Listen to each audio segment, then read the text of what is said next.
আল্লাহু আকবার। আল্লাহু আকবার। টাকা টাকা টাকা, যে টাকাগুলো নেবে তার জীবন পরিবর্তন হয়ে যাবে। হ্যাঁ, নাও নাও, টাকাগুলো নাও।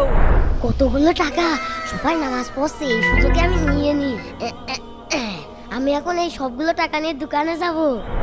আঙ্কেল। হ্যাঁ বলো। আমাকে 2 প্যাকেট নুডলস দেন। এই নাও। আঙ্কেল এই নিন। আরে না না, টাকা লাগবে না, এই দোকানে যা কিছু আছে সবকিছু তোমার জন্য ফ্রি। কি সত্যি বলছেন? হ্যাঁ যাও। ঠিক আছে। আসসালামু আলাইকুম ওয়া রাহমাতুল্লাহ। আরে আল্লাহ, আমি তো নামাজ পড়ছিলাম। আলহামদুলিল্লাহ। ইমাম সাহেব। হ্যাঁ আব্দুল আওয়াল। আমার মনে হয় নামাজ হচ্ছে না। কি বলছো? আমি যখনই নামাজ পড়তে যাই আমার মাথায় আজে বাজে চিন্তা আসে।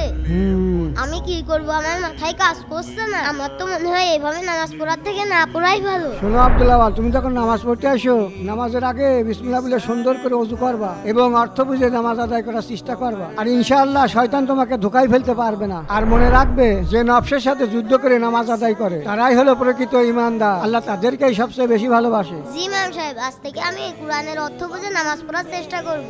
আমিন। বন্ধুরা, এই ভিডিও থেকে 10,000 লাইক হবে, এক্ষুনি লাইক করুন।